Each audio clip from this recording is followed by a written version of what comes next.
आज घेतली रावस मच्छी बनवायला, तर रावस मच्छी फ्राय करायला मी टाकली हळदी पावडर, मिरची पावडर थोडीशी टाकली आणि मीठ टाकले. ते घेतलं मिक्स करून चांगलं चोळून घ्यायचं.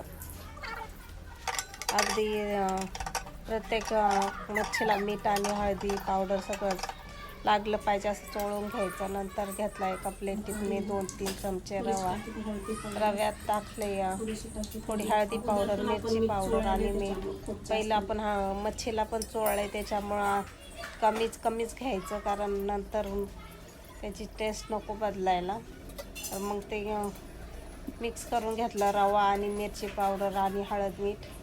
आता पॅनमध्ये मी तेल टाकले आणि फ्राय करायला टाकायचं रव्यामध्ये पुरून.